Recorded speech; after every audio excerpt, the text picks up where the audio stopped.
Welcome to Bloodbath and Beyond. Today we review the first collaboration between the writer and director who brought us You're Next and The Guest, A Horrible Way to Die.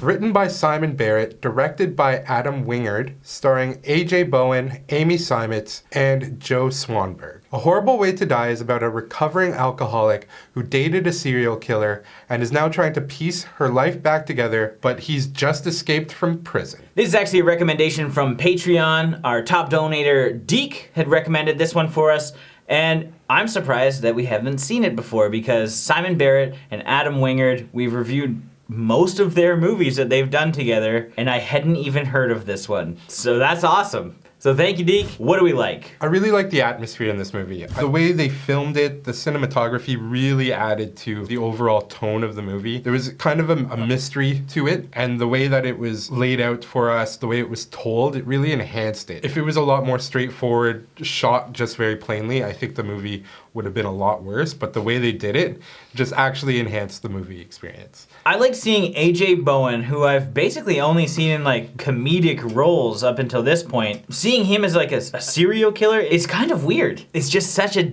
different view of how he does things. The same is true with Amy Seimetz. I think they both did a really great job. Amy's probably the standout because she is dealing with a lot of shit. She goes through a lot of different emotions. She's dealing with trying to be a recovering alcoholic and also having these dark secrets as she's trying to go on dates and trying to start a love life and see if she can love again, having had her ex-boyfriend murder people. You're going to be scarred. And I think she was able to portray that very well. What I liked about the serial killer and AJ Bowen was that he was just a nice guy. You don't know who to trust because he's not like some sadistic guy. He's just like a plain like, hey, how's it going? Chatting with people around, but had this dark side to him. Exactly. He's got like the Ted Bundy effect, you know? He has this charm, like he's just a normal person. And that in itself is kind of frightening. Another frightening aspect is that you don't quite know what his motivations are. The story structure is very different and the timelines kind of jump between the relationship with the couple and then like before prison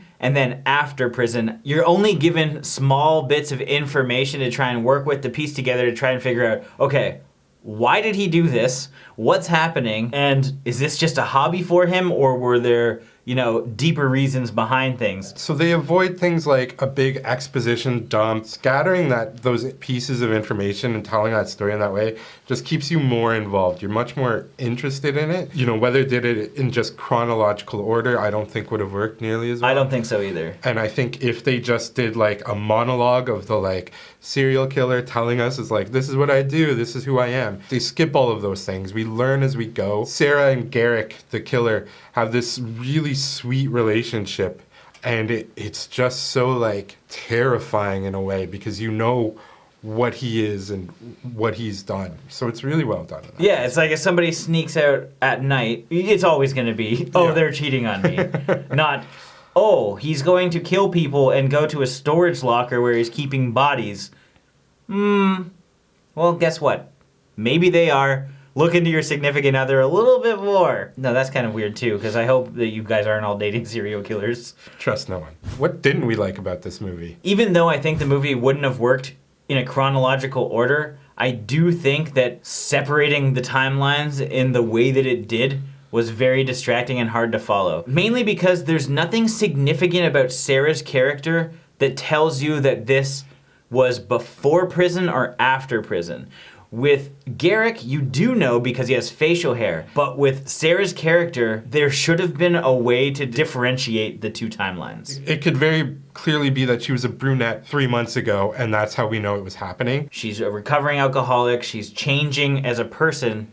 Maybe she's going to change her look to accommodate that. That would have really, really helped the movie. As much as I like the style of it, it could be a little annoying the way they were zooming. After a while, you get used to it, but it wasn't enjoyable. There's literally constantly zooming in and like refocusing, almost as if like you're gonna hear the Office music. Jim is just gonna turn and say something to the camera. It is fairly annoying. I was really thrown off by it. And some shots it kind of works, some shots not so much. The one thing I think that the movie kind of fell apart was the ending. I won't spoil anything, but there was kind of some motivations that were exposed that I think just, it didn't tie the ending in very well. You know, it was just kind of a letdown because you had something interesting, you had this love story, and then this weird kind of ending that it just seemed out of place. The kills in this movie, they were okay. There were some good ones, but it wasn't like gory enough. It wasn't impactful enough. I think it felt a little too quick. Mainly because they're trying to cement